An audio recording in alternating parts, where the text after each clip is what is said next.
Left hand आज चाहिँ हामी यता चिसोपानी आएको थियौँ। चिसोपानीबाट माथिल्लोबाट फर्किएर माथिल्लोबाट आएको यो धुलो हेर्ने भने यस्तो डेन्जर रहेछ कि कहाँ गएर कतामुखी ठोक्किने जात्तिने थाहै छैन। यहाँ धुलोभित्र के छ पुरा अन्तिजममा हान्नु परेको छ। धुलो खाएर साथ मान्छे वहाँ पुग्न चिनिने कि जस्तो लागिरहेको छ। केटोले फेरि अगाडि फेरि धुलो बुच्चो लाँदै हिँड्यो कि के भन्नु अब सँगसँगै हिँड्नु भनेको नि मान्दैन। एउटा गाडी आयो भने टिप्पर आयो भने मान्छे देखिँदैन कि यस्तो धुलो छ बाफ्रे बाफ्रे।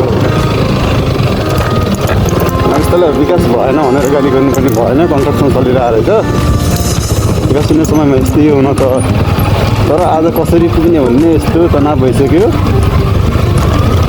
केही छैन, यो पनि एउटा रमाइलो नै हो भन्ने बुझ्छौँ हामी भन्ने हो। माटो कहाँ गएर कता जाक्किने डर लागिरहेको छ। देखले भन्नुपर्ने म पनि त्यति धेरै खतरा रहेको चाहिँ होइन, तर पनि आज यस्तो बाटोमा चलाउनु बाध्य भइरहेको छु। आयो वहाँसम्म सकुशल पुगौँ भन्ने चाहिँ छ सुर्खेतसम्म। मान्छे बरु धुलोले नचिन्नुहोस् मतलब भएन, चोटपटक लाग्नु भएन, बाइकलाई के भन्नु भयो गऱ्यो धुलो अब के भनिदिने अब यही देखिन्छ त।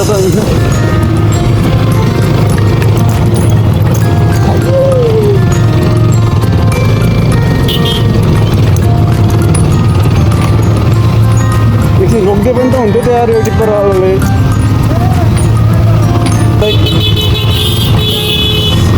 धुलो खानु मन छ क्या?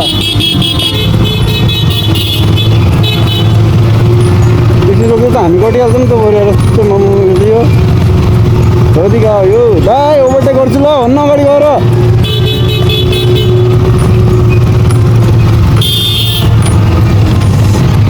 दियो बिस्तारै हिँड्ने नकुद खतरा धुलो उडाउँछ यार।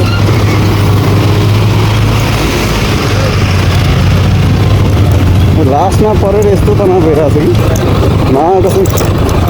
एकचोटि हामी ब्रादर जाँदाखेरि थियो नि, ठ्याक्कै त्यही आएर आइरहेको छ कि मलाई। खरङ्गाबाट अहिले चाहिँ पिच भयो नि त, त्यतिखेर थियो नि त्यस्तै पुरा बाहिरबाट धुलो पुत्यो अनि भित्र के छ के छैन केही थाहै छैन के त्यस्तै। अब चाहिँ अलि राम्रो अलि धुलो चाहिँ रहन्छ भन्न माथि ढुङ्गा खस्यो नि रड छ फेरि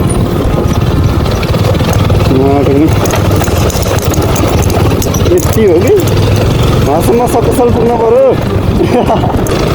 जिन्दगीमा यतिको अफरोड पनि हान्नुपर्छ कि यही त हो त मजा। पिचमा दुख्राउनु के मजा खाएर होइन र।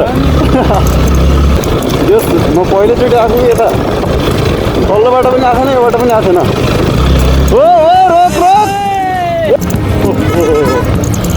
लहरी अब खायो पहिले धुलोमा। अहिलेले आजसम्म बनाइदिएको हिजो त अहिले हामीले कमसेकम धुलो त खानु पर्थेन नि यार।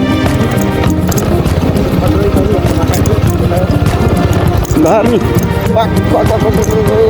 लहरी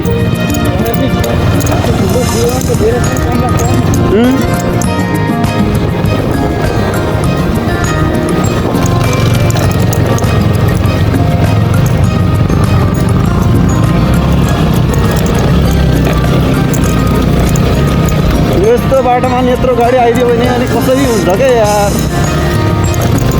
यता चाहिँ हाम्रो केटाहरू कटमा धुलो खाँदै हिँडिरहेको छ। लहर्नी कर्णाली नाटकले सलल बल्ल पो धुलो खाए पनि बल्ल अलिकति भने शीतलता प्राप्त भयो नि त हामीलाई।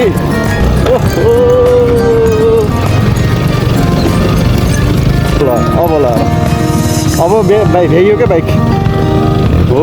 यस्तो भयो फाइनली यही होला सायद कचाली गाउँ भन्ने होइन। हामी चाहिँ अहिले कचाली गाउँमा आइसकेको छौँ।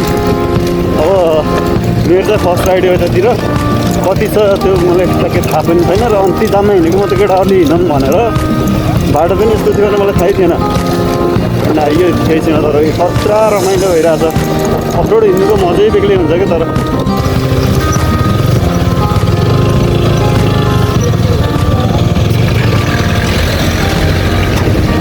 अफरोड हिँड्नुको मजै बेग्लै त हुन्छ, तर यहाँ चिप्लियो भने पनि मजै फेरि बेग्लै हुन्छ नि त्यहाँनिर। साङ्ग्रो बाटो ठुल्ठुलो गाडी त नहिँड्दै नि हुने नि यार। बरु सानो बाइक मात्रै भइरहेको थियो, त्यति धुलो पनि उडाउनु थिएन। ठुलो गाडीहरूलाई तल हाइवेदेखि पठाउनु पर्ने थियो क्या गोलपुरदेखि। खैर केही छैन, बाटो पनि सबको लागि बनेको, सबै हिँड्नु पाउनुपर्छ। तर यति हामीलाई चाहिँ आज धुलो भन्ने चिज चाहिँ स्नो खाइने भइयो। ल अन्त यमराज आइरहेको छ उतादेखि। हो यमराज आएको छ, यमराज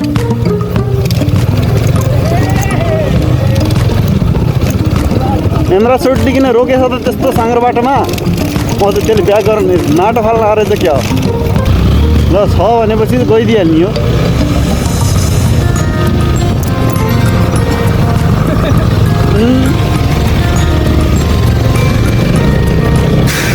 ल नि पादेको भयो यसले यिनीहरूको पम्प सिस्टम हुँदो रहेछ होइन ब्रेकमा हावाको पम्प त्यो ब्रेक हान्ने अरूमा हाइड्रोलिक युज हुन्छ भने चाहिँ यसको हावा बढाउने पो त्यसो भयो अच्छा खतरा हो तर ब्रेकमा पनि ठाउँ डल्लो पर्छ हो नि फेरि त्यसको लागि एक दुईचोटि पम्प गर्नुपर्छ क्या पहिला डाइरेक्ट हो त्यसो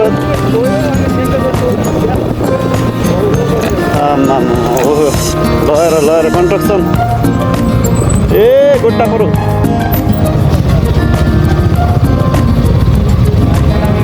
तर यो भएन क्या यार उही तात्तिँदै जाक्का छ उयो भिलोमा जाक्का छ हेर्न खुट्टा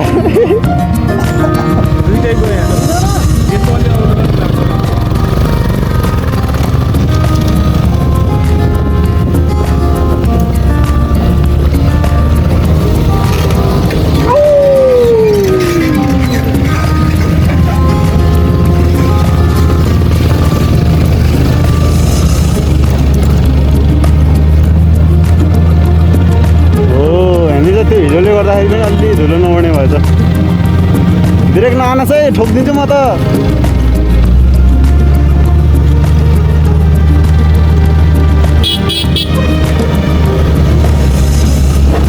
चाहिँ फुल्ली एडभेन्चर केटा हो राइडिङ गर्नको लागि मनाङ मुस्ताक होइन कि कर्णाली हो कर्णाली असली एडभेन्चर हेर्ने थाहा हुन्छ तिमीहरूलाई मनाली होइन मनाङ मुस्ताङ भन्थ्यो अब मनाङ मुस्ताङ पनि होइन हो सिधै कर्णाली यो कुन गाउँ अङ्कल यो गाउँ कुन हो गाउँको नाम के हो ए कुइने भन्ने हो ए हजुर हजुर हस् धन्यवाद आँखा यस्तो बिजाइरहेको छ नि यो धुलो पसेर पुरै छोडिदियो कि अब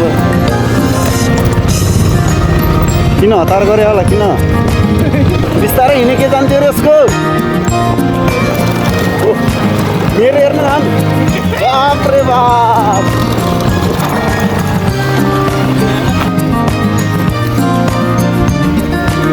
ल रे त यसलाई चिन्नु सकिन्छ यो मान्छेलाई त के पनि भएन त भने मेरो जुत्ता बाप रे